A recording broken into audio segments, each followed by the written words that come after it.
Welcome back. You are on part 2 of Spring Alchemy. I'm so glad that you're still sticking it out with me. In the last video, we talked about all of the planets that happen to be going retrograde this particular spring. And I talked about Pluto and Venus, Mercury, and Saturn. But I forgot to tell you that Jupiter, the planet Jupiter, happens to be going retrograde this particular spring. And Jupiter is the planet of expansion. It gives us the energy of expanding, of having our big wishes granted, right? And so when Jupiter is retrograde, that is the time for us to evaluate all of those big dreams and those big goals and those big wishes that we want to manifest. We need to ask ourselves, do we want them for the right reasons? You know, are we asking for the right things that are beneficial to us? And so go back and watch episode 1 again to learn more about those retrogrades, and you can just add Jupiter to that list. And so this video is all about delving a little more deeply into the elements that occur every spring. So the planets that are going retrograde or are retrograde just happen to be doing that this year. But there are 3 elements that occur every spring, no matter what. And those 3 elements are fire, earth, and air. Okay? And so the first element that ushers us into spring is that fire element. And those of you who know a little bit about this, you may call it Aries. The zodiac sign of Aries is a fire sign. It is that fire that gives spring the energy to burst forth with life. As it relates to us, that fire energy asks us to ask ourselves, who are we? Right? Sometimes we say, who am I? What is my purpose? Why am I here? So that is that fire energy asking us to remind ourselves about our purpose, who we are, what are we passionate about, what motivates us. What motivates me may not be what motivates you.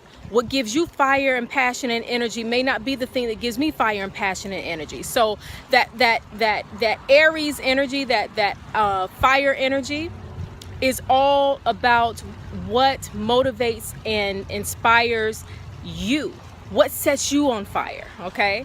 And so that is what nature is doing right now all around us. That fire energy is what's pushing forth the flowers, is what's pushing forth the birds and the bees, that little passion thing that's going on, that's bringing forth new life. New life can't come without passion, right?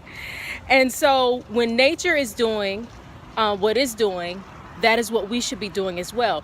And a little side note, so Easter is coming up soon, and religiously it's about, you know, Jesus and resurrection and new life and rebirth. So it's a good way to look at it from that perspective. But even in the more mythological version of Easter, when you look at Easter eggs, you know, you have to ask yourself, why are there Easter eggs? What does that have to do with Jesus, right?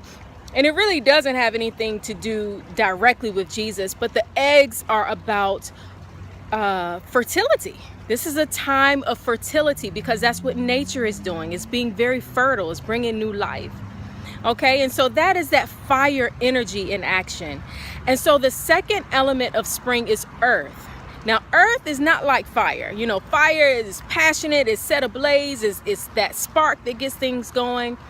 But earth is really stable, it's fixed, it's solid, right? It's the firmness that allows things to be planted so that things can grow.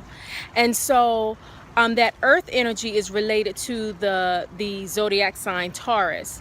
And so when you think about that earth energy, you have to think about what physical, tangible things are we wanting to bring forth? And also, even deeper, what physical things do we value? What material things do we value? And this doesn't have to be like material like, oh, just money and cars. It can be, but also our family. You know, our endeavors, our creations, you know, the things that we bring forth, we value them.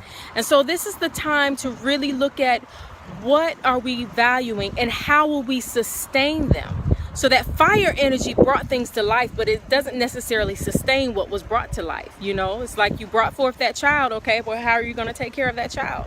You created that business. How will you generate customers, right?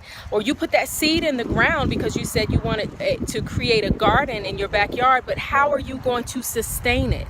And so that's what that earth energy is all about. How do you sustain what you have brought forth? How will you sustain what you say that you value? And then the third element of spring is air. And air is related to the sign of Gemini. And Gemini is like that last sign of spring. So it comes like in late May and the first half of June. And in a lot of areas, that time of year actually feels like summer, right? I know where I am, usually by June, it really feels like July, weather-wise. It's the heat. But it's technically still spring. And so that air energy, unlike fire and unlike earth, it can't be contained. It goes wherever it's going to go. Air, you can use the energy of air, you know, with wind power and things like that, but it's hard to harness air. It's hard to grasp air and hold on to it and say it's mine, and you know, I've got air in this bucket, you know, not like earth and not like fire. And so air is always looking ahead. It's always in movement. It's always going forward to see what is next, what's on the horizon. What do I need to know in the future to sustain what I created through the fire and the earth energy, you know? So it's like, okay, I found out what I'm passionate about, and I put seeds in the ground, and now what do I need to know? Looking ahead, what do I need to know in order to keep this going into the next season of my life? And so your assignment for episode 2 of this series is to go through each of those elements and answer these questions. For that fire and that Aries element, ask yourself, who am I? What am I passionate about?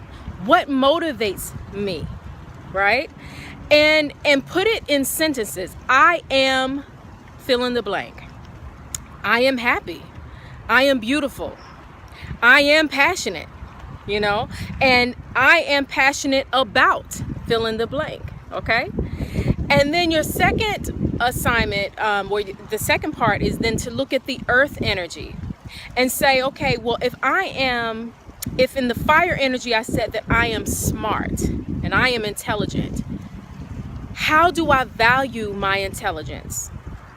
What do I do, or how do I sustain my intelligence? Do I read books? Do I have a mentor to guide me? Do I invest in courses? Do I invest in things that help me to expand my mind? What am I doing to sustain the things that I say that I am and that I value? And then lastly, I want you to tap into that air energy and start looking ahead.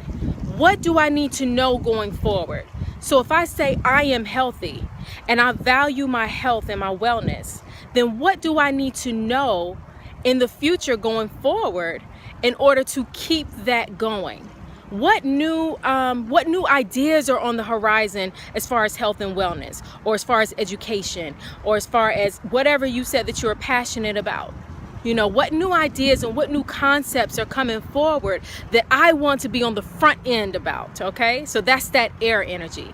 So I want you, again, to look at the fire, earth, and air elements and apply them to yourself.